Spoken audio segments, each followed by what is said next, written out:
Hello friends, R programming की इस video series में आज हम सीखेंगे data importing of relational database. Okay friends, जो रिलेशनल डेटाबेस है उसकी हमें क्या करनी है, इंपोर्टिंग करनी है। और आज हम सीखेंगे कि अगर हमें कोई डेटाबेस अगर हम माई एसक्यूएल डेटाबेस में बना रहे हैं तो हम उसको किस तरह से इंपोर्ट करें इस आर प्रोग्रामिंग में, और उसमें हम क्या क्या ऑपरेशन परफॉर्म कर सकते हैं। ठीक है, तो सबसे पहले तो फ्रेंड्स आपको जो है माई एसक्यूएल के अंदर एक डेटाबेस क्रिएट करना है। ओके, और आई होप सो कि आपको माई एसक्यूएल के अंदर एक डेटाबेस क्रिएट करना जो है आपने सीखा होगा। आपने सेकेंड ईयर या थर्ड ईयर में जो है एसक्यूएल सब्जेक्ट आपके आता है, तो उसके अंदर आपने माई एसक्यूएल डेटाबेस के अंदर एक कोई डेटाबेस बनाया होगा। तो उसी तरह से जो प्रोसीजर है, आप एक डेटाबेस बना लें, कोई भी आप टेबल बना लें और उस डेटाबेस का नाम दे दें। जैसे कि मैं आपको दिखाऊं कि यहाँ पर मैंने एक माई एसक्यूएल के अंदर एक डेटाबेस बनाया है। ठीक है, मैं आपको पहले जो PHP माई एडमिन है उसमें मैं आपको शो कर देता हूँ। जैम सर्वर मैंने इंस्टॉल कर रखा है और जैम सर्वर में मैंने PHP माई एडमिन के अंदर एक डेटाबेस बनाया है। ठीक है, तो मैं आपको पहले वो शो करता हूँ। उसमें टेबल का नाम मैंने क्या दिया है, डेटाबेस का क्या नाम है, और उस टेबल के अंदर क्या क्या फील्ड्स हैं। ओके, सो फ्रेंड्स ये है PHP माई एडमिन। ठीक है, और इसके अंदर आप देख सकते हैं कि रजिस्ट्रेशन फॉर्म नाम की एक मैंने डेटाबेस बनाया है। ठीक है, रजिस्ट्रेशन फॉर्म। ओके, और इस रजिस्ट्रेशन फॉर्म के अंदर हमने एक टेबल बनाई है जिसका नाम है डिटेल्स, और डिटेल्स के अंदर ये कुछ इस तरह की टेबल है हमारे पास में, जिसके अंदर ID, name, email, password, gender, country, state, contact number और डेट। ठीक है, ये इनके एट्रीब्यूट्स हैं और ये टेबल मैंने PHP माई एडमिन में बनाई है। ठीक है, तो हम यही सीख रहे हैं फ्रेंड्स कि अगर हमको माई एसक्यूएल जो डेटाबेस है उसकी कनेक्टिविटी करनी है आर प्रोग्रामिंग से, ठीक है, तो हम किस तरह से करेंगे। ओके, सो आई होप कि ये टेबल आपके पहले आप बना देंगे। ठीक है, टेबल बनाने के बाद में जो प्रोसीजर है वो आप जो है अब सीखेंगे। ठीक है, so friends after creating the table, I hope कि आपने टेबल बना ली होगी। और टेबल बनाने के बाद में अब हमें क्या करना है कि उस टेबल को जो हमने माई एसक्यूएल डेटाबेस से बनाई है उसको हमें क्या करना है, इंपोर्ट करना है। ओके, सो फ्रेंड्स इसके लिए हम यूज में लेते हैं R my SQL package, RMySQL पैकेज। ठीक है, RMySQL जो पैकेज है बेसिकली जो माई एसक्यूएल का जो डेटाबेस से हम डेटाबेस क्रिएट करते हैं उसको इंपोर्ट करने के लिए, उससे किसका जो है कनेक्टिविटी करने के लिए जो है हम RMySQL का पैकेज जो है यूज में करते हैं आर प्रोग्रामिंग में। ठीक है, और ये फ्रेंड्स जो मैंने बाद में यहाँ पे मेंशन किया है, that are the functions related to this package। RMY जो SQL जो पैकेज है फ्रेंड्स, उससे रिलेटेड कुछ फंक्शंस हैं वो मैंने यहाँ पे मेंशन किए हैं। First function is the DB get query. DB get query, ये DB गेट क्वेरी क्या करेगा friends, sends the query and fetch the result as a data frame. आपकी क्वेरी को सेंड भी करेगा और साथ में उस क्वेरी को फैच भी करेगा। फैच जो करेगा वो फॉर्मेट क्या होगा, हमारे पास में जो आएगा वो क्या होगा, डेटा फ्रेम जो है उस फॉर्मेट में हमारे सामने रिजल्ट आएगा। ठीक है, नेक्स्ट है DB सेंड क्वेरी। ये फ्रेंड्स जो फंक्शन है क्या करेगा, only send the query and return the object of the class. ठीक है, सिर्फ ये क्वेरी को सेंड करने के लिए काम में लिया जाएगा, और ये क्या है, उस पर्टिकुलर जो हमारा DB जो रिजल्ट है उसका ऑब्जेक्ट रिटर्न करके हमें देगा, रिजल्ट फैच करके नहीं देगा। ठीक है, DB clear result, remove the result from the cache memory. Cache memory से अगर आपको रिजल्ट जो है वो रिमूव करना हो तो हम क्या यूज में लेंगे, DB क्लियर रिजल्ट फंक्शन। ठीक है, और ये जो सारे फंक्शंस हैं ये किस पैकेज के अंदर है, RMySQL पैकेज के अंदर है। ठीक है, और इनको मैं कमेंट कर देता हूं। नेक्स्ट है फैच। ठीक है, fetch returns few or all rows that were asked in a query।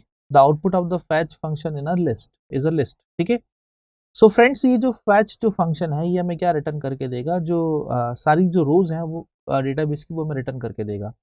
तो आप इसको जो है ये जो दूसरा जो फंक्शन है DB सेंड क्वेरी, इसके साथ में यूज कर सकते हैं, क्योंकि ये सिर्फ क्वेरी को सेंड करेगा, फैच करने का काम नहीं करेगा। फैच करने के लिए हम जो है फैच फंक्शन यूज में लेंगे। ठीक है, DB has completed is used to check all the rows are retrieved। ठीक है, to check basically boolean function है, चेक करने के लिए काम में लिया जाएगा कि रोज रिट्रीव हुई है या नहीं हुई है। DB read table and DB write table function are used to read and write the tables in a database from the R data frame। R data frame के थ्रू अगर हमें डेटाबेस में जो है रीड करवाना हो या राइट ऑपरेशन परफॉर्म करना हो तो हम क्या यूज में करते हैं, DB read table and DB write table। ठीक है, so friends these are the certain functions that are used in a RMYSQL package, और इन्हीं फंक्शंस को यूज करते हुए हम क्या करेंगे, प्रोग्रामिंग करेंगे और जो हमारा डेटाबेस है उसको क्या करेंगे, हम इंपोर्ट करेंगे। ठीक है, तो सबसे पहले आपको क्या करना है फ्रेंड्स, जो RMYSQL जो पैकेज है उसको आपको इंस्टॉल करना है। इंस्टॉल करने का तरीका आप जानते हैं, ठीक है, या तो आप कमांड के थ्रू इंस्टॉल कर सकते हैं, इंस्टॉल पैकेजेस, और डायरेक्टली अगर आपको कमांड नहीं लिखना है तो आप यहाँ पे जाएं, पैकेजेस का एक ऑप्शन बना हुआ है जिसके अंदर आप इंस्टॉल बटन पे क्लिक करें तो RMYSQL जो पैकेज है इसको आप जैसे ही इंस्टॉल करेंगे, इंस्टॉल बटन पे क्लिक करेंगे तो ये पैकेज जो है आपके इसमें जो हमारे R जो डायरेक्टरी है उसमें इंस्टॉल हो जाएगा। ठीक है, तो जैसे आप यहाँ पे देखें, RMY जो SQL जो पैकेज है, database interface and MySQL driver for R, ठीक है, this is the driver for MySQL database. Okay, तो ये टिक किया हुआ है, इसका मतलब क्या है कि ये पर्टिकुलर अब ये इंस्टॉल हो चुका है। आप इंस्टॉल करने के बाद में यहाँ पर भी आपके जो ऑप्शंस है इसमें शो हो जाएगा। ठीक है, देन हमको क्या करना है, पर्टिकुलर जो RMYSQL जो पैकेज है उसको हमें क्या करना है, लोड करना है। तो उसके लिए हम क्या यूज में लेते हैं, लाइब्रेरी फंक्शन यूज में लेते हैं। ठीक है, तो ये मैंने इंस्टॉल करने के बाद में हमने लोड भी कर लिया इसको, RMYSQL पैकेज को। और फिर क्या करना है फ्रेंड्स, हमें कनेक्शन एस्टेब्लिश करना है। ठीक है, तो कनेक्शन एस्टेब्लिश करने के लिए हम जो है फंक्शन यूज में लेते हैं, that is the DB connect. क्या यूज में लेंगे फ्रेंड्स, DB कनेक्ट। ओके, और DB कनेक्ट यूज फंक्शन में सबसे पहले हम पास करेंगे, डेट इज अवर जो है MySQL फंक्शन एक है उसको हम पास करेंगे पहला। ये एक फंक्शन है, इसको हम पास करेंगे, डेट इज अ फिक्स, ये फिक्स है। ओके, उसके बाद में यूजर नेम, यूजर नेम जो अगर तो आपने MySQL डेटाबेस इंस्टॉल किया होगा फ्रेंड्स, तो उसमें आपने कुछ यूजर नेम पासवर्ड दिया होगा, जो आपने यूजर नेम और पासवर्ड दिया है वो आप यहाँ पे मेंशन करेंगे। यहाँ पर अभी मैंने यूजर नेम जो है वो रूट दिया है और पासवर्ड मैंने यहाँ पे कुछ भी नहीं दिया है। ठीक है, होस्ट आप लोकल होस्ट लिख सकते हैं, या लोकल होस्ट का जो एड्रेस है वो आप मेंशन कर सकते हैं, पोर्ट नंबर आप मेंशन कर सकते हैं, और जो आपके डेटाबेस का नाम जो आपने दिया है फ्रेंड्स, जब आपने डेटाबेस का क्रिएशन किया होगा, जो आपने डेटाबेस का नाम दिया है वो आपको यहाँ पे लिखना है। ठीक है, तो यहाँ मैंने डेटाबेस का जो नाम है रजिस्ट्रेशन फॉर्म दिया है, मैंने अभी आपको दिखाया था phpMyAdmin ओपन करके, तो उसमें मैंने जो फॉर्म जो है उसमें रजिस्ट्रेशन फॉर्म नाम दिया है जो हमने डेटाबेस क्रिएट किया था। ठीक है, सो इस क्वेरी को हम एग्जीक्यूट करते हैं तो आप देखें ये क्वेरी जो है एग्जीक्यूट हो गई है। ठीक है, और कौन नाम का जो वेरिएबल है वो क्रिएट हो गया है। ठीक है, अब इसको दूसरा तरीका ये है कि आप यहाँ पर जो है यूजर नेम वो लिखना कंपलसरी है, और DB नेम रजिस्ट्रेशन फॉर्म जो डेटाबेस का नाम है वो आपको लिखना जरूरी है। अगर आप यहाँ पे कोई पासवर्ड अगर आपके नहीं है तो उसको स्किप कर सकते हैं, और होस्ट और पोर्ट नंबर को आप स्किप कर सकते हैं इस क्वेरी में। तो अगर आप ये भी एग्जीक्यूट करेंगे तो भी आपका ये क्वेरी रन होगी, और जो कौन नाम का वेरिएबल है उसमें कनेक्शन जो है एस्टेब्लिश्ड हो जाएगा। ठीक है, तो ये हमारा दोनों मैंने आपको करके दिखा दिए हैं, कनेक्शन एस्टेब्लिश्ड हो गया है। ठीक है, नाउ फ्रेंड्स नेक्स्ट जो फंक्शन है वो मैं आपको बता देता हूँ, DB list tables, DB list tables, और इसमें हमें क्या पास करना है, जो जिसमें कनेक्शन एस्टेब्लिश्ड हुआ है वो वेरिएबल हमें पास करना है। तो DB लिस्ट टेबल क्या करेगा, जो आपकी जो टेबल जो का नाम है, जो आपने जो डेटाबेस में जो टेबल बनाई है उसका नाम आपको रिट्रीव करके देगा। तो यहाँ पे हमारे डेटाबेस की टेबल का नाम क्या है फ्रेंड्स, डिटेल्स। डिटेल्स जो है वो मेरी टेबल का नाम है, मैंने अभी आपको दिखाया था। उसके बाद में नेक्स्ट जो फंक्शन है DB लिस्ट फील्ड्स, क्या है, DB लिस्ट फील्ड्स। ठीक है, तो ये रहा DB लिस्ट फील्ड्स।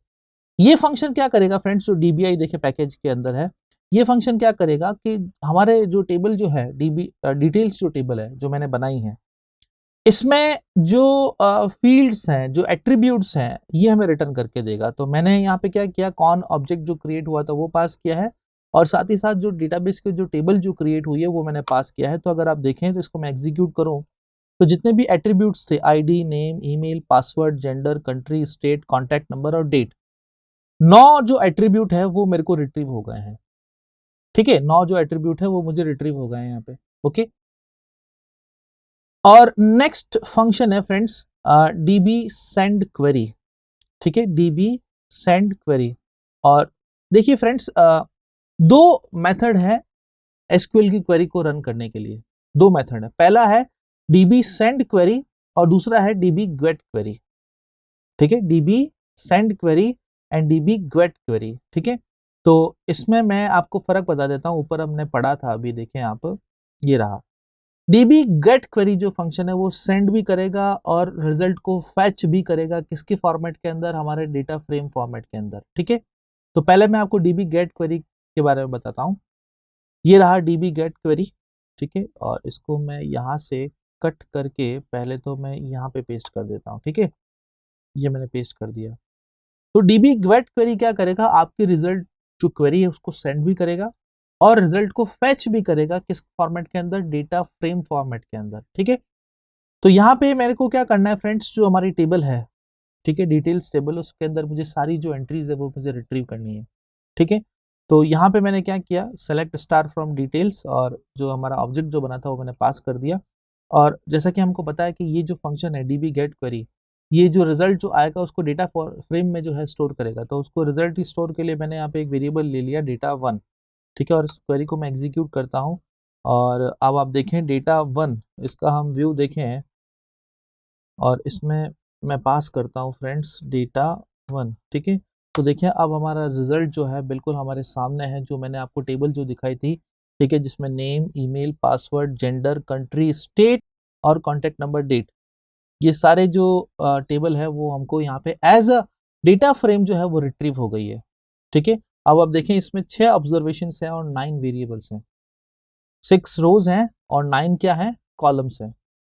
ठीक है, तो पूरी की पूरी जो टेबल है वो मुझे यहाँ पे डेटा फ्रेम में रिट्रीव हो गई है। ओके, तो डीबी गेट क्वेरी जो फंक्शन है फ्रेंड्स, वो आपको क्या करके देगा, क्वेरी को जो है एग्जीक्यूट भी करता है और फैच जो रिजल्ट है उसको फैच करके आपको डेटा फ्रेम में स्टोर करके दे देता है। ठीक है, नेक्स्ट जो फंक्शन है वो है आपका dB send query. DB send query सिर्फ क्वेरी को सेंड करने का काम करेगा, फैच नहीं करेगा। वहां से फैच क्या होगा, हमारे पास में सिर्फ ऑब्जेक्ट रिटर्न होगा उस पर्टिकुलर क्लास का, इसके अलावा और कुछ भी रिटर्न नहीं होगा। तो मैं इसको एग्जीक्यूट करता हूँ, यही क्वेरी एग्जीक्यूट करता हूँ, सेलेक्ट स्टार फ्रॉम डिटेल्स, तो ये मैंने एग्जीक्यूट किया। और अगर मैं यहाँ पे RS को जो है देखूं तो फ्रेंड्स ये देखें, इसका हमें सिर्फ ऑब्जेक्ट जो है वो रिटर्न हुआ है, इसके अलावा टेबल रिट्रीव नहीं हुई है। तो टेबल को रिट्रीव अगर करना है तो हमें क्या लगाना पड़ेगा, यहाँ पे फैच फंक्शन अप्लाई करना पड़ेगा। तो देखिए यहाँ पे मैंने फैच फंक्शन अप्लाई किया है, ये रहा फैच फंक्शन। और फैच फंक्शन में हमको क्या पास करना है, जो डीबी सेंड क्वेरी ने जो रिटर्न किया है ऑब्जेक्ट, उसको पास करना पड़ेगा। और दूसरा जो एट्रीब्यूट है वो है n। क्या एट्रीब्यूट है फ्रेंड्स, n, ये रहा n। ठीक है, ये n बेसिकली क्या है कि आपको नंबर ऑफ रोज जो है रिटर्न कितनी करवानी है। तो अगर यहाँ पे -1 लिखते हैं, -1 लिखने का ये मतलब है कि मुझको सारी रोज चाहिए, मुझको सारी रोज चाहिए। ठीक है, तो अब मैं इसको एग्जीक्यूट करूं तो डेटा में, ये अगर मैं इसका व्यू देखूं फ्रेंड्स, इसका मैं व्यू देखूं तो यहाँ पे डेटा 1 है, इसको मैं डेटा कर देता हूं। और अब मैं इसका व्यू देखूं तो आप देखें कि टेबल मेरे पास में रिट्रीव हो गई है, एज अ डेटा फ्रेम मेरे पास में टेबल रिट्रीव हो गई है। ठीक है, तो अब अगर लेट से मैं फिर से एक बार रन करता हूँ और यहाँ पे मान लीजिए मैं इसकी वैल्यू स्पेसिफाई कर देता हूँ 4। ठीक है, ये मैंने 4 स्पेसिफाई कर दिया। व्यू देखूं तो देखें कितनी रोज आ रही है, 4 रोज आ रही है। पहले ऑब्जर्वेशन कितने थे, 6 थे हमारे पास में, 6 रोज थी, लेकिन मैंने यहाँ पे फैच में 4 लिखा, तो रोज कितनी रिट्रीव हुई, मेरे पास में 4 रो रिट्रीव हुई है। अगर आप -1 लिखते हैं तो इसका मतलब ये है कि मेरे को सारी रोज जो है वो चाहिए। कोई पर्टिकुलर वैल्यू स्पेसिफाई कर देते हैं, मान लीजिए 3, 4, 5, जितनी वैल्यू आप स्पेसिफाई करेंगे उतनी ही नंबर ऑफ रोज क्या होगी, यहाँ पे रिट्रीव होगी। ठीक है, सो ये दो फंक्शन थे बेसिकली क्वेरी को एग्जीक्यूट करने के लिए। एक तो था डीबी गेट क्वेरी, जिसके अंदर क्वेरी सेंड भी होगी और हमारे पास में रिजल्ट्स भी आएगा in the form of data frame. लेकिन डीबी सेंड क्वेरी में सिर्फ क्वेरी सेंड होगी, रिजल्ट हमारे पास में नहीं आएगा, डेटा फ्रेम के फॉर्मेट में नहीं आएगा। अगर हमें चाहिए तो हमें क्या लगाना पड़ेगा, फैच फंक्शन अप्लाई करना पड़ेगा। ठीक है, सो फ्रेंड्स ये था कि अगर आपको रिलेशनल डेटाबेस मैनेजमेंट, जो कि RDBMS SQL जो डेटाबेस है हमारा, उसको अगर आपको इंपोर्ट करना हो तो आप किस तरह से करेंगे। हमने आज यूज किया है RMySQL पैकेज, जो पर्टिकुलरली डेडिकेटेड है MySQL डेटाबेस के लिए। MySQL डेटाबेस के अगर आपको रिजल्ट जो है इंपोर्ट करवाना है, उसके अंदर आपको कोई भी काम करना है तो आप यूज करेंगे RMySQL पैकेज। ठीक है, और डेटा जो हमारा टेबल जो है उसमें के अंदर आपको रीड करना है या राइट करना है, इसी पर्टिकुलर R प्रोग्रामिंग से डेटा को रीड करना है और राइट भी करना है, तो हम यूज करेंगे फ्रेंड्स किसका, डीबी रीड टेबल का और डीबी राइट टेबल का। ठीक है, उसके अंदर क्या हो जाएगा कि टेबल जो है वो अपडेटेड भी हो जाएगी, जो हम यहाँ से क्वेरी पास करेंगे। ठीक है, सो आई होप कि फ्रेंड्स आपको ये वीडियो से जो डेटा इंपोर्टिंग का जो हमारा आज का वीडियो है जो कि बेस्ड था RDBMS के ऊपर, RMY SQL पैकेज के ऊपर, ये समझ में आ गया होगा। Thank you so much for watching this video.